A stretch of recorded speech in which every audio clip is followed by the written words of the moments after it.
একটা টিউবওয়েল হাজারো পশু পাখি মানুষের তৃষ্ণার একটি নিবারণ।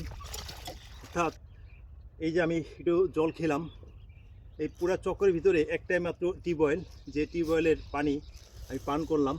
আসলে একটা টিউবওয়েল যে কতটা প্রয়োজন সেটা এই চকে পাতারে যারা কাজ করে, এই গ্রাম অঞ্চলে মাঠে কৃষকরা যারা কাজ করে একমাত্র তারাই জানে যে একটা টিউবওয়েল অর্থাৎ একটু পানি এই তপ্ত দুপুরে কতটা তৃষ্ণা মেটাতে পারে, কতটা প্রয়োজন।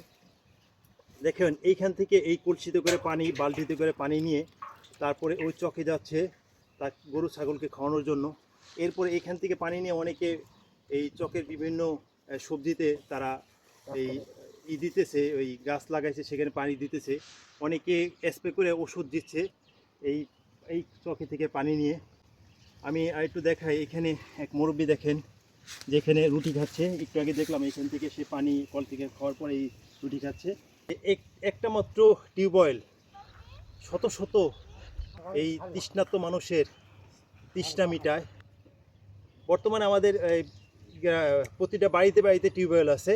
আমাদের আগেকার দিনে পুরো গ্রামের ভিতরে একটা মতো টিউবওয়েল থাকতো, যেই টিউবওয়েলের পানি সমগ্র মানুষে খেত, ওই বাড়ি থেকে নিয়ে খেত। এখন টিউবওয়েল আছে কিন্তু এই চকের ভিতরে কিন্তু কোনো টিউবওয়েল নেই, একটা মাত্র টিউবওয়েল। পানি তৃষ্ণা লাগে, পানি খান কোথা থেকে? ওই আর এই টিউবওয়েল থেকে কিন্তু এই পানি নিয়ে পুরা চকের লোকজন তারা তৃষ্ণা নিবারণ করে। এই টিউবওয়েলটা কে দিছে জানেন? এই যে আপনি? আমি আমি এখানে খেয়ে দিছি তো হয় খাবার নিয়ে আমার মানুষের উপকারের নিয়ে আমি উপকারের জন্য? হ্যাঁ আমি খেয়ে দিছি। টিউবওয়েল তো চুরি হয়ে যায়। চুরি হয়ে গেলে যাই, এবার যদি চুরি হয়ে যায় দেখো যে যে নেবো তার কখন নেবো, আমার কিছু নেবো না। এটা এটা এটা আমি আমি আমি নিজে থুইছি।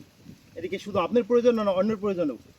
আমি আমার প্রয়োজন থুইছি, আরো আরো লোকে এই যে এই সারাটা স্টক মাঝে ওষুধ দেয় নিয়ে নিয়ে এই করে কাবলা কিষান নিয়ে হয় তাকে নিয়ে খাওয়ায়।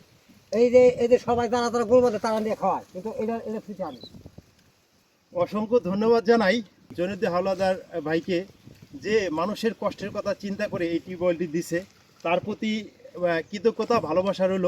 সবাই অন্তত এই জয়নুদ্দিন ভাইয়ের মতো একজন সাধারণ মানুষ, খেটে খাওয়া মানুষ, যাদের মন দিল পুরোটাই সাদা, এই সব মানুষের জন্য একটু ভালোবাসা দিয়ে যাবেন এবং তার জন্য একটা দুইটা লাইন অন্তত লিখে যাবেন। এই কলমের লিখতে হবে না, বর্তমানে ফেসবুকে টাইপিং করেও লেখা যায়। তো এই জয়নুদ্দিন ভাইয়ের জন্য অন্তত দুইটা লাইন হলো আপনারা একটু লিখে যাবেন যে তার এই উদ্যোগটা আপনাদের কাছে কেমন লাগলো।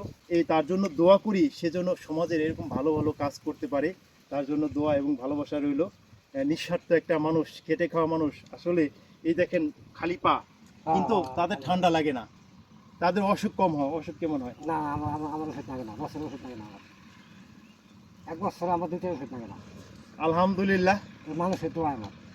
আলহামদুলিল্লাহ, মাশাআল্লাহ, কোনো ওষুধও লাগে না। তার মানে কি, এই যে ক্ষেতের ভিতর দিয়ে বিভিন্ন জায়গায় চলাফেরা করতেছে, পা পাড়ায় যেতেছে, সব কিছু ঘাস এটা সেটা, এগুলাই কিন্তু একটা ওষুধ।